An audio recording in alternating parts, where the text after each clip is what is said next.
This lady's special.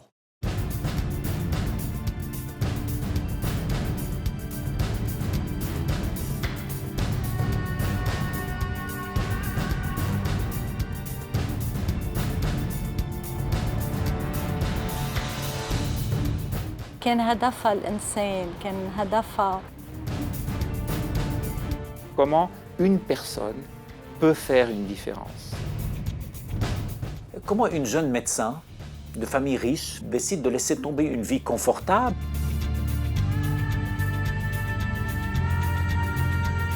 pour se lancer dans l'humanitaire dans des pays pauvres? Souvent, sa présence au bloc opérateur me rassurait.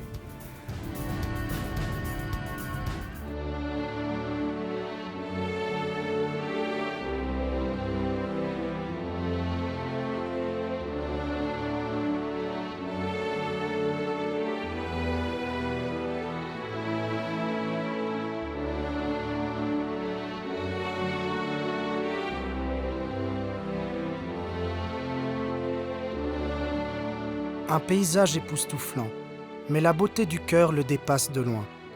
Voici l'histoire d'une femme suisse dont le courage et l'altérité ont eu un profond impact dans la vie de milliers de gens à travers le monde.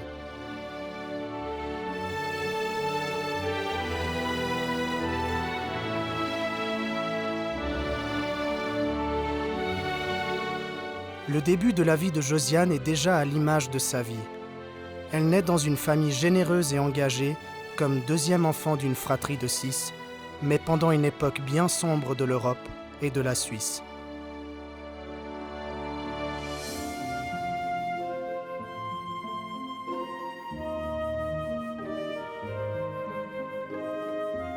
Cet endroit évoque toute mon enfance.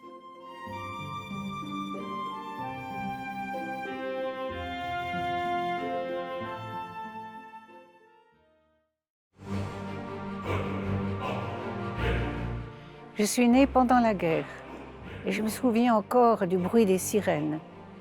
Mais à la maison, c'était la totale confiance, la sécurité.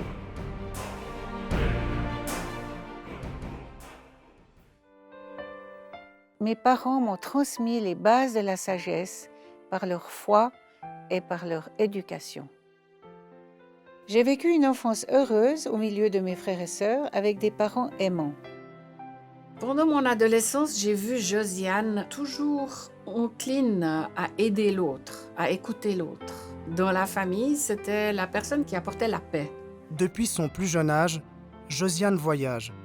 Seule ou en famille, elle découvre les réalités d'après-guerre, mais aussi des paysages, cultures et langues divers.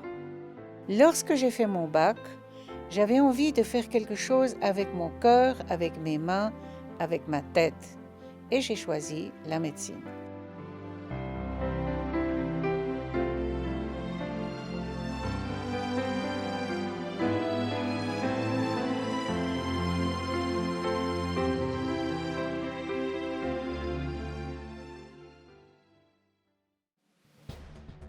Nous avons fait nos études de médecine ensemble. Nous étions peu de filles et beaucoup de garçons. À l'époque, c'était très rude pour les filles de faire la médecine, il y en avait peu. C'était très précieux d'avoir une camarade aussi sympathique, généreuse et ouverte que Josiane. Josiane, André et moi, nous étions ensemble à la faculté de médecine de Lausanne. Elle voulait faire la médecine et elle l'a fait. Elle voulait devenir anesthésiste, elle l'a fait. Elle voulait faire son doctorat, elle l'a fait. Et ça lui a coûté beaucoup d'années de jeunesse, beaucoup de vie sociale, mais elle a voulu aller jusque-là. Et le succès est au rendez-vous. Après les années de spécialisation à Bâle, Boston et Toronto, Josiane est chef de clinique, reconnue et respectée dans ce monde d'hommes. La médecine, c'est guérir parfois, soulager souvent, consoler toujours.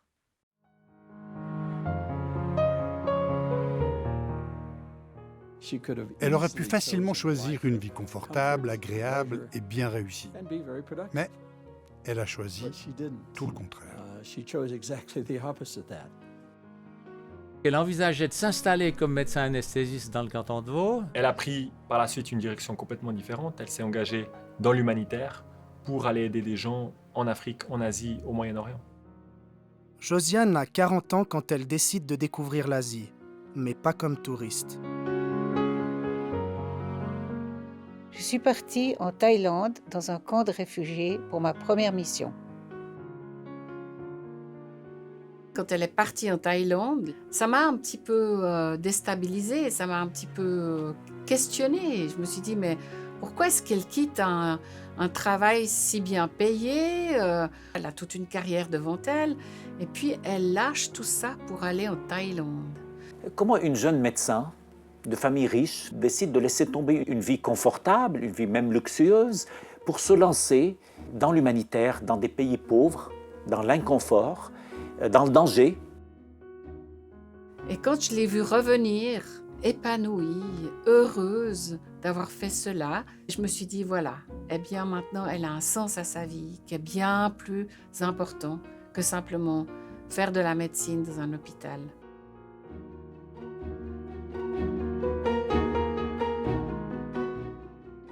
Un jour, ma sœur m'a dit, je vais aller au Liban. Alors, je trouvais ça super, mais c'était la guerre. Donc, dès le départ, je n'étais pas très rassurée. À l'époque, le Liban était de loin l'endroit le plus dangereux sur Terre. Quand je suis arrivée au Liban, il y avait plusieurs années que le pays était en guerre et il y avait énormément de tensions entre les factions. J'ai été sollicitée pour ouvrir un dispensaire dans la montagne libanaise.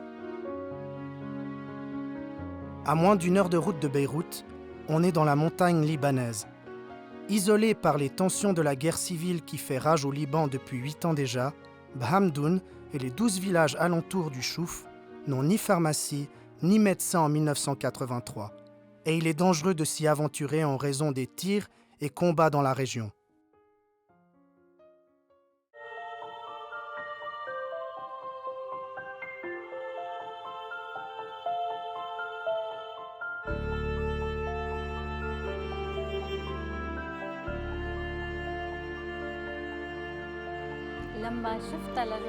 Quand j'ai vu Josiane pour la première fois, j'ai dit « Waouh, il y a des étrangers qui viennent nous aider à Bhamdoun, surtout à ce moment-là. » Il y avait beaucoup de malades et de blessés qui venaient.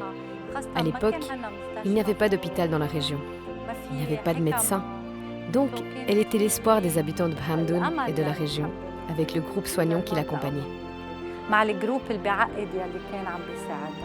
Quelque chose m'a frappé dans cette femme. Elle était calme, sereine, elle avait un visage qui rayonnait la paix, alors qu'on était en pleine guerre. Elle dégageait quelque chose qui ne pouvait pas nous laisser indifférents. La grande mission pour Josiane et son équipe était de soigner les gens. Mais ils n'étaient pas venus uniquement comme médecins ou comme infirmiers. Ils s'occupaient de tout, dans tous les domaines.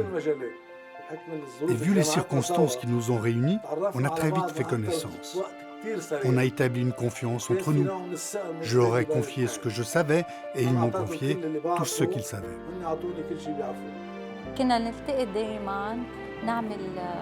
On se retrouvait souvent, on se réunissait, on chantait, on rigolait, on priait.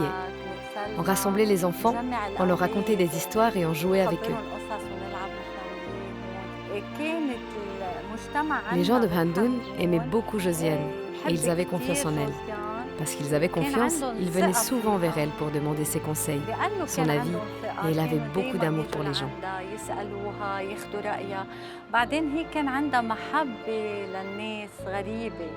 Ma mère était polonaise, Josiane elle est suisse, et c'est comme ça qu'il y a une belle relation qui s'est développée entre la famille.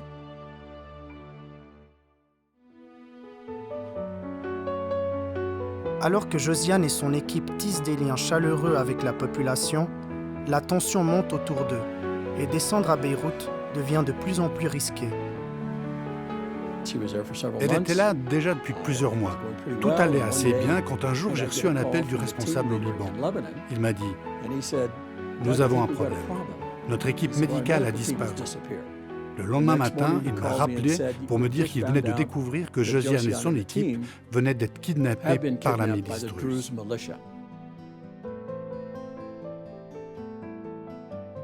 toute la famille, on était aux abois. On était derrière le téléphone, on essayait d'attendre des gens qui pourraient la libérer. On voyait que c'était impossible. Elle était prise dans un village et puis personne ne pouvait rien faire pour elle. Grâce à la Croix-Rouge, elle a été libérée. Et puis finalement, elle a été à Chypre. Et mon papa et moi, nous sommes allés la voir. Et quand j'ai vu Josiane, je ne l'ai pas reconnue. C'était quelqu'un qui avait été vraiment traumatisé. Donc c'est là que j'ai mesuré l'engagement de Josiane dans la mission. Elle risque sa vie. Et risquer sa vie pour les autres, c'est pas simplement le dire, mais c'est le faire. J'ai pensé, waouh, ça craint, c'est vraiment une situation de vie ou de mort. Josiane et son équipe vont certainement se retirer. Mais non, ils ont repris leur voiture et sont remontés directement à Hamdoun. Je me suis demandé, mais qui est cette dame? Ça, c'est vraiment une femme courageuse. J'étais impressionné. Pendant l'été, les combats se sont intensifiés et à un moment donné, nous avons dû fuir dans la montagne. Avec le retrait de l'armée israélienne en septembre 1983, la guerre du Chouf éclate pour de bon. La situation à Hamdoun devient intenable. Cette période qui a duré 3 jours et 3 nuits était l'un des moments les plus difficiles dans la vie d'un homme. On était dans une situation de guerre chaotique, dans une région isolée, et environ 700 canons tiraient au-dessus de nos têtes. Ils couraient, se cachaient pendant que les bombes, les tirs, les grenades et les mortiers pleuvaient. On ne peut pas imaginer à quel point la situation était chaotique. On recevait des blessés militaires, on recevait des malades civils, mais on recevait aussi, à cause des tirs, des blessés civils. Et pendant 3 jours et 3 nuits, on ne savait pas ce qui allait nous arriver, si ce n'est qu'on entendait des bombardements tout le temps. Et pourtant, au milieu de tout ça, il y avait la voix calme, solennelle et réconfortante de Josiane, soignant et guérissant, prenant soin des blessés. Certains sont morts dans ses bras, mais elle en a sauvé beaucoup. Pendant cette période de peur et de terreur dans laquelle on vivait, le médecin permanent qui était avec nous cette nuit-là a pris Josiane de côté et lui a dit « J'aimerais qu'on parte, car la situation est vraiment devenue très grave. » Josiane avait une position très importante. Elle m'a dit « Toi, que veux-tu que je fasse ?» Je lui ai dit « Cher ami, moi, je ne peux te convaincre de partir ou de rester. Mais je peux te dire une chose, le danger qui vous attend dehors est très grand. Vous êtes des étrangers. Maintenant, vous êtes avec moi. Si on doit mourir, on mourra tous ensemble. » Elle m'a dit « Donne-moi juste 5 minutes. » Elle a pris son équipe, 3 jeunes femmes et un jeune homme, et ils se sont mis à prier. Dans cette situation de terreur, de les voir réunis comme ça en train de prier, on avait un sentiment de réconfort que rien d'autre ne pouvait nous donner, à part Dieu Tout-Puissant. Elle est venue me dire, on reste occupé de vous, quoi qu'il arrive. Si je garde en mémoire ce qui s'est passé durant cette guerre, c'est aussi en souvenir de ces gens qui ont donné leur vie pour soigner des gens qu'ils ne connaissaient pas.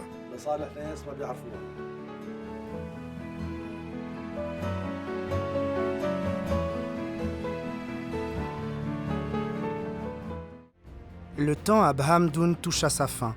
L'ordre est donné d'évacuer et commence alors une fuite chaotique de toute la population vers Dar el-Kamar. Heureusement, la plupart des enfants ont pu être envoyés en camp de vacances, loin de la zone de conflit, juste avant le début de la bataille.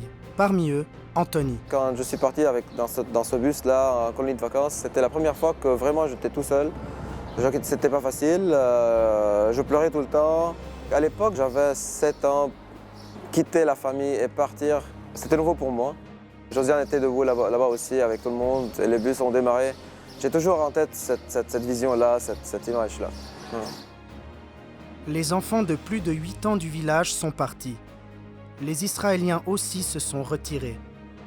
La violence explose à Hamdoun et fait environ 400 morts, miliciens, civils, enfants ou vieillards. Le village est presque entièrement détruit. Pendant ce temps, le camp de vacances touche à sa fin. Quand toutes les familles commençaient à reprendre ces enfants-là, leurs enfants, le nombre diminuait jusqu'à ce que je restais tout seul à la fin. Je ne savais pas il s'agit de quoi, pourquoi mes parents ne sont pas venus, qu'est-ce qui se passe. La colonie de vacances avait fini il y a quelques jours et moi je suis toujours là-bas, toujours tout seul. Sans nouvelles de ses parents, Anthony est placé dans une famille d'accueil après le camp. Mais Josiane ne l'a pas oublié. Cela lui prend de longues semaines pour le localiser. Un jour, Josiane m'a dit « j'ai quelque chose à te dire. Bien sûr, tu te demandes ta famille elle est où et pourquoi tu es là. Eh bien, ta famille elle te regarde du ciel, elle est montée chez Dieu. Et là, j'ai un tout petit peu compris l'idée qu'ils ne sont plus là, que je ne vais plus les revoir. Et j'ai demandé est-ce que le petit David aussi, il est aussi parti avec eux. Elle m'a dit oui, tout le monde, je serai là pour toi. Après avoir annoncé la tragédie, c'est là où Josiane m'a donné un petit sac qu'elle avait avec elle. Et elle a ramassé des photos de ma famille qui traînaient ici et là dans la maison. Et elle m'a dit tu gardes ça avec toi, c'est tes photos, c'est de la famille, garde-les avec toi. Ah voilà. Là c'est quelque chose que je connais. Oui. Tu vois le petit singe ici? Le petit enfant solitaire, perché sur son arbre. Et on a de la chance parce que aujourd'hui, il y en a beaucoup qui ont perdu toutes leurs photos. Exactement, oui. Exactement. Voilà. Et là aussi, on peut espérer pour eux qu'un jour, ce sera comme pour toi. J'espère aussi. Ils arriveront à tourner la page. Eh oui, allez. Josiane et son équipe se retrouvent à Beyrouth, où ils continuent à prendre soin des rescapés du Chouf et des autres réfugiés. L'hiver approche, les bombes tombent, à Beyrouth aussi. Ce qui m'a le plus aidé pendant cette période, c'était d'écrire des lettres. Les lettres que je préférais écrire étaient destinées à Eric, un jeune médecin qui se trouvait au Tchad. À travers ces lettres, nous échangions beaucoup de choses sur notre vie, sur notre enfance et sur notre intimité. Eric était aussi dans un pays en guerre et plus tard, il est devenu mon mari. Un amour est né et s'est développé par des échanges épistolaires entre deux médecins engagés dans des situations humanitaires périlleuses. Un beau mariage scelle leur amour, puis le voyage continue. J'ai vécu avec Eric pendant 20 ans une vie magnifique et passionnante. Au fond, c'est la mission humanitaire qui nous a réunis. Nous étions déjà engagés l'un et l'autre dans une mission, mais nous l'avons fait après ensemble. Ensemble, ils sont allés au Tchad et là, à nouveau, la guerre civile a éclaté. Leur camp a été envahi et ils ont reçu des menaces. On a même pointé une arme sur la tête d'Eric, menaçant de le tuer. En fait, ils allaient d'une situation difficile et dangereuse à une autre.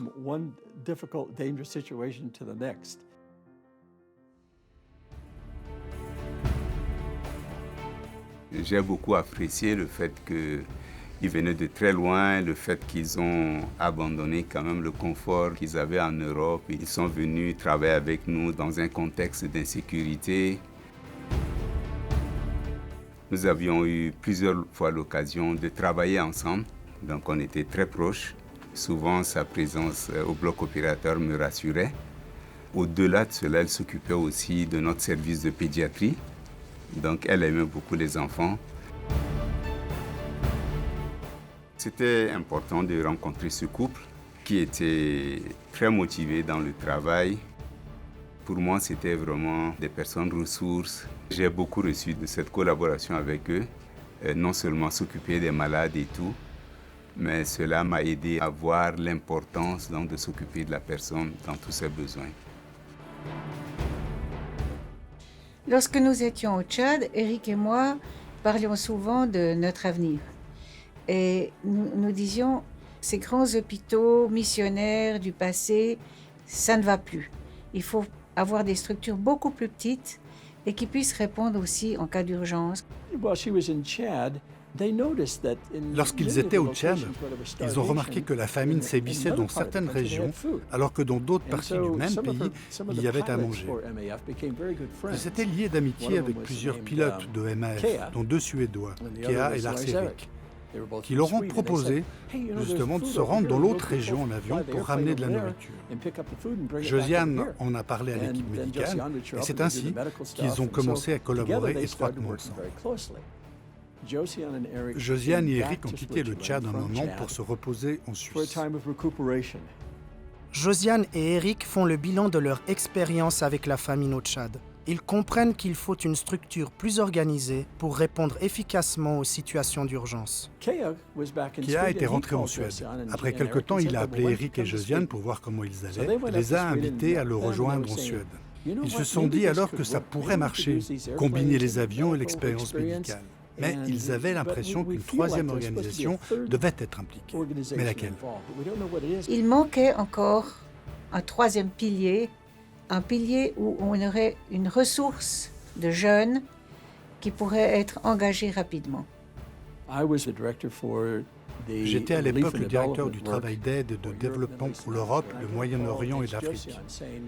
Josiane m'a appelé et m'a dit, tu sais, ça fait un moment qu'on aimerait pouvoir offrir une réponse à des situations d'urgence en envoyant des équipes dans des endroits en crise ou lors de catastrophes naturelles. On serait de ceux qui répondent à leurs besoins en premier. On essaye de monter quelque chose pour pouvoir faire ça. Ce qu'elle et Kia ne savaient pas, c'est que nous avions beaucoup de gens, mais souvent nous manquions de structures pour les envoyer rapidement dans ces lieux en crise. Alors quand ils ont commencé à m'expliquer ce qu'ils voulaient faire, sans blague, c'était superbe. C'était exactement ce que nous cherchions.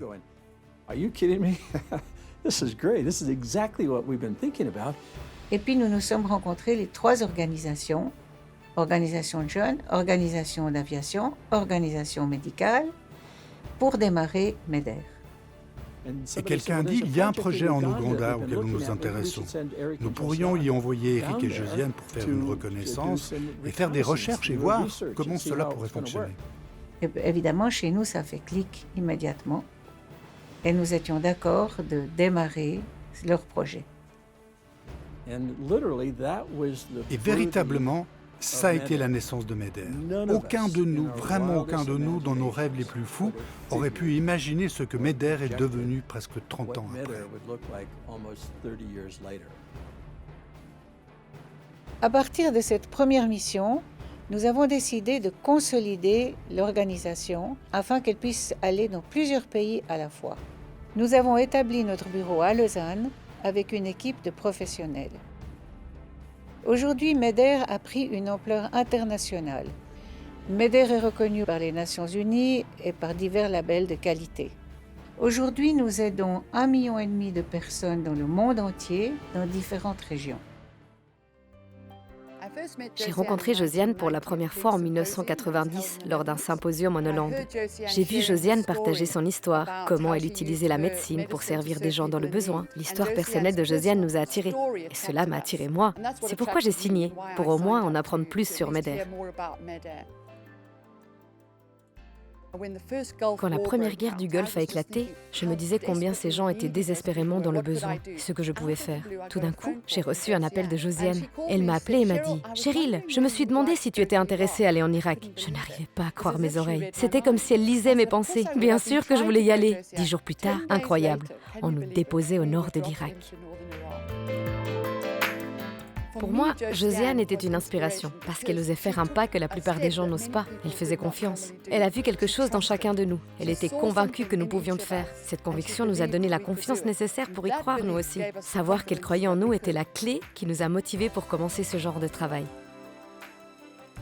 Vous savez, quand vous êtes jeune, vous avez l'impression qu'il y a tant de choses que vous voulez faire, mais que les opportunités manquent. Ce dont vous avez besoin, c'est une organisation, ou une personne comme Josiane l'a été pour moi, qui nous dit « Oui, tu es capable !» Ça a l'air tout simple, juste dire « Tu peux le faire !» Et ta place fera une différence dans ce monde. Elle l'a dit à beaucoup de jeunes. Et regardez ce que nous sommes devenus. La plupart des jeunes des débuts de MEDER dirigent aujourd'hui des organisations eux-mêmes. Toujours dans la même lignée de travail.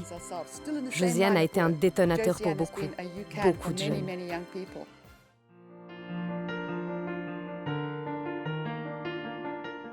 Ces expériences m'ont permis de rencontrer des gens de tous bords, différentes cultures, différents statuts sociaux, différentes opinions, et cela m'a ouvert l'esprit.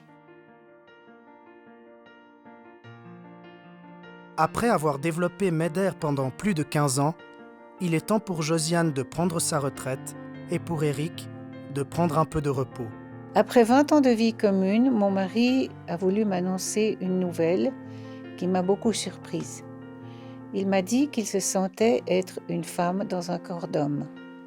Dans cette période compliquée et qui peut même être fatale pour la personne qui change, je suis restée à côté d'Eric, qui devenait Erika, pour l'accompagner pendant 4 ans.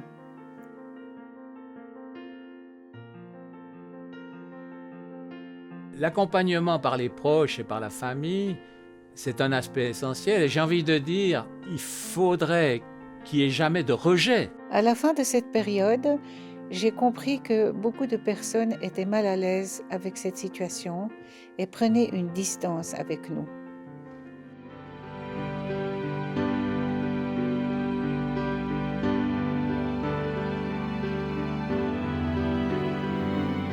C'est souvent l'étrangeté qui fait peur. Et c'est l'aspect inhabituel de ce changement de sexe qui a écarté beaucoup d'amis qui avaient peur de ça. La peur est toujours mauvaise conseillère. Plus on en connaît sur le sujet, moins on a peur. Malgré tout ce qui s'est passé, j'ai décidé de soutenir Erika. De son côté, Erika m'a aidée à avoir un esprit d'ouverture, à accepter les gens tels qu'ils sont. Josiane a été exceptionnelle d'accompagner comme ça Eric, qui est devenu Erika. Elle l'a soutenu malgré toutes ses questions, malgré sa souffrance. Eric est devenu Erika, ce qu'elle était au fond d'elle-même. Et Josiane, continuant dans sa voie pleine d'amour généreux. Chaque coup de pinceau, ça m'aide à m'approcher de cette personne, ça m'aide à comprendre, peut-être à découvrir aussi quelque chose de cette personne que je n'avais pas encore remarqué. Il y avait une grande entente entre les deux. Et puis, c'est l'amour. C'est l'amour qu'elle a pour son mari et qu'elle a gardé pour Erika.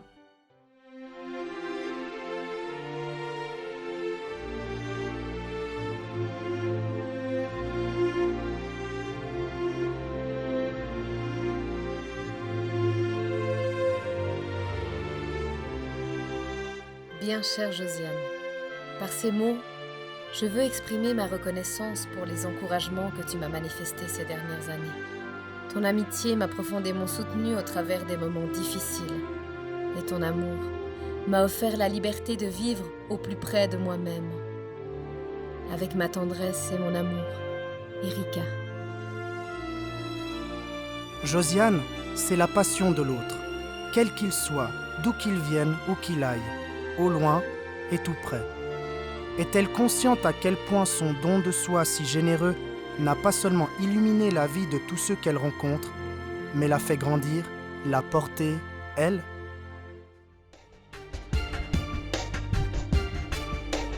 Josiane André, pour moi, symbolise ce qu'il y a de meilleur dans la contribution de la Suisse au monde. C'est avec plaisir que nous lui remettons ce coup de cœur de la municipalité pour l'ensemble de sa vie consacrée à l'aide humanitaire.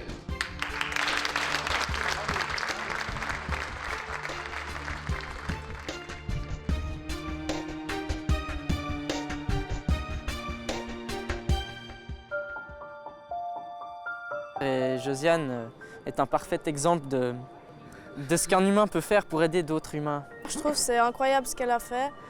Et des gens qui ont un grand cœur comme ça se trouve pas à tous les coins de rue.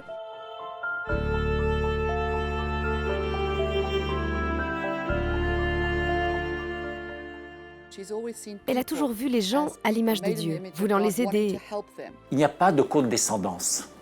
On vient être avec l'autre. On vient empathir avec l'autre. On vient parce qu'on aime l'autre, mais on l'aime pour ce que lui, il est. Je sais qu'elle n'a jamais eu ses propres enfants et je lui ai souvent dit, Josiane, en fait, tu es une mère pour beaucoup de gens. En es-tu consciente? Ce qui m'a impressionnée avec Josiane, c'était de la voir se tenir à côté des gens, de tenir ceux qui ont mal, de pleurer avec eux. In her serving, Son service et son don de soi, ce courage qu'elle exprimait, l'a élevée pour moi comme un exemple à suivre. C'est une vraie héroïne. Josiane est quelqu'un qui va tenir jusqu'au bout. C'est quelqu'un qui croit en ce qu'elle fait, elle paye de sa personne. Je pense que sa force est surnaturelle. Elle y a toujours été fidèle. Je suis très émue d'entendre ça. Je ne pensais pas que j'entendrais ça de mon vivant. Peut-être à l'enterrement, mais toutes ces reconnaissances, je les reçois avec beaucoup de modestie. Parce que je ne me sens pas extraordinaire, je me sens ordinaire. Peut-être la foi que j'ai, elle est dans un Dieu extraordinaire.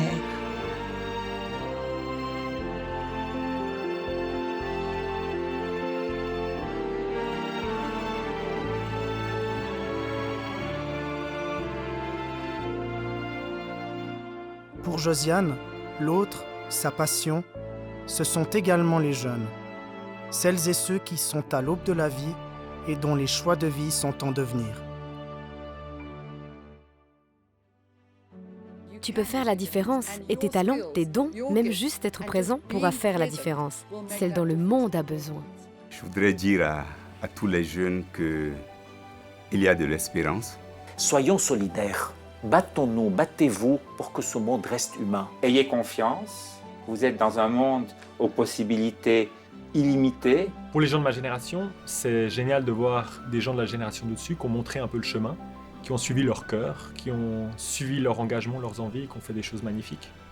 Vous les jeunes, réalisez vos rêves, aidez les autres, respectez-les et ne les jugez pas. Ce qui importe le plus, c'est d'être présent à côté de celui qui souffre et surtout ne pas perdre l'espérance. Si je veux résumer ce que j'ai vécu, je prends cette phrase de Mère Teresa. Ce qui compte dans la vie, ce n'est pas le succès, mais c'est d'être fidèle.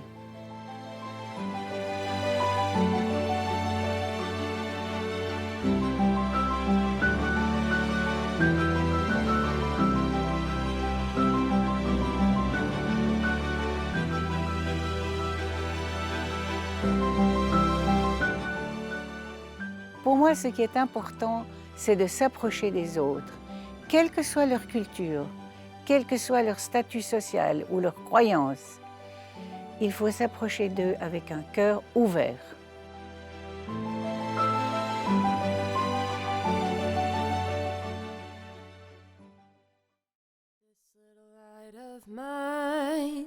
I'm gonna let it shine. This little light of mine, I'm gonna let it shine. This little light of mine, I'm gonna let it shine, let it shine, let